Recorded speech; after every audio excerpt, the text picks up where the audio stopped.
تسلیم صابری صاحب، پاکستان میں مذہبی کانٹینٹ کو عموماً بہت شک کی نگاہ سے دیکھا جاتا ہے. ہر وقت لوگوں کے دماغ میں یہ چل رہا ہوتا ہے کہ یار یہ جو کام ہو رہا ہے نا، اس کے پیچھے کوئی لابی کام کر رہی ہے. تو میرا خیال ہے آپ کے 20-22 سال ہو گئے میڈیا انڈسٹری کے اندر، اور پھر خاص اس موضوع پر آپ نے بہت کام کیا، وقت گزارا. اس تھیوری کا کیا جواب دیں گے جو لوگوں کے دماغوں میں یہ چیز آتی ہے؟ کیا واقعتاً ایسا ہے؟ نہیں، آنا ان کے ذہنوں میں آنا یہ بجا ہے کہ اچھا. چیز ان کے ذہن میں آئے کہ یہ کیا ہو رہا ہے. سوشل میڈیا کی کچھ حرکات و سکنات ایسی ہیں کہ جس کی وجہ سے ویور جو ہے وہ کسی بھی معاملے کو شک کی نگاہ سے دیکھتا ہے، اور اس کو دیکھنا ٹھیک چاہیے. ہے. ایک بات تو یہ ہو گئی. باقی آپ کو تھوڑا سا ہمارے ناظرین کو بھی سمجھنا پڑے گا کہ فرقوں میں کچھ مسائل تو ہیں، کچھ باتوں پر، کچھ عقائد پر اختلافات ہیں، اعمال پر اختلافات ہیں. آپ کو جب چیزیں طے کرنی ہوں گی، بین المسالک، ٹھیک ہے. فرقوں کے درمیان جی. کچھ چیزیں امن کی سوچ لے کر، محبت بھائی چارگی کی سوچ لے کر، بین المسالک ایک ہم آہنگی کی سوچ لے کر، تو بھی آپ کو بیٹھنا تو پڑے گا. ڈائیلاگ حل ہے. ڈائیلاگ حل ہے. ڈائیلاگ کریں گے، لوگوں کو بٹھائیں گے، آپس میں بیٹھ کر بات کریں گے، مختلف عقائد پر جو اختلافی چیزیں ہیں ان پر بات کریں گے، ایک دوسرے سے ان کی رائے لیں گے، اس کا حل جانیں گے. کہاں کچھ سٹیپس جو ہے وہ مختلف مکاتب کے لوگ کچھ تھوڑا سا سٹیپ ڈاؤن کر سکتے ہیں، یہ آپ کو دیکھنا تو پڑے گا. تو یہ اگر پازیٹیولی ہو تو میں اس کے بہت حق میں ہوں. ٹھیک ہے. لیکن ہمارے یہاں پرابلم یہ ہے کہ جنہیں یہ کام کرنا چاہیے، جن کی یہ ذمہ داری ہے، یہ کام تو بڑے علماء کی ہے، مسالک کے بڑے لوگوں کی ہے، کہ وہ بیٹھتے، ایک جگہ پر بیٹھتے، مشترک چیزیں ڈھونڈتے. یہ چیزیں ہمارے ہاں کامن ہیں، ان پر اتفاق ہو چکا ہے.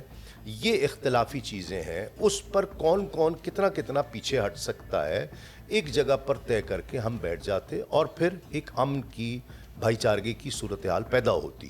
یہ کرنا ان کو چاہیے تھا. انفارچونیٹلی بدقسمتی کا ہے. انہوں نے نہیں کیا.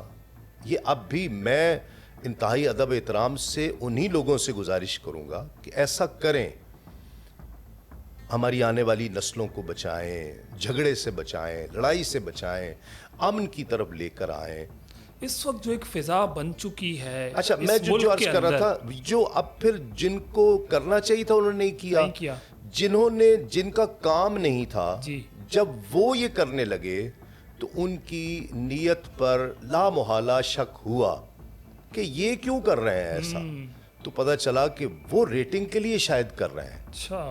یہ شک آیا. یہ آپ کے ذہن میں بھی آنا چاہیے، میرے ذہن میں بھی آنا چاہیے کہ بھائی یہ کیوں کر رہے ہیں ایسا، ان کو کیا پرابلم ہے. تو ان کے نزدیک بین المسالک ہم آہنگی بنیاد نہیں تھی ان کی سوچ میں. ان کی بنیاد یہ تھی کہ ان کے جو آپس میں اختلافات ہیں اس کو مزید بھڑکایا جائے اور اس سے ریٹنگ لی جائے. یہ تکلیف دہ عمل ہے، اس سے نقصان زیادہ بڑھے گا.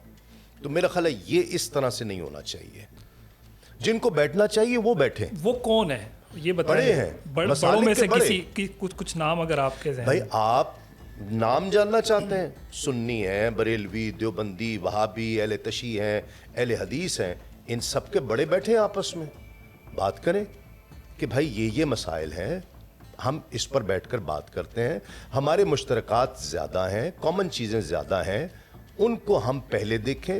پھر اس کے بعد جو یاد تو بھائی آپ کفر کے فتوے دے رہے ہیں نا کسی کے اوپر، اس سے تھوڑا سا پیچھے تو ہٹنا پڑے گا نا. پہلے آپ ایک دوسرے کے ساتھ بیٹھیں، بات کریں، اس سے سمجھنے کی کوشش کریں. مشترکات ہیں، اس سے لوگوں کو، اپنے عام لوگوں کو بچائیں. جو ماحول بن گیا ہے یہ تو آپ یقین کریں، یا تو سانس لینا مشکل نہیں ہو گئی ہے. تکلیف دہ تو ہے نا، تکلیف دہ ہے.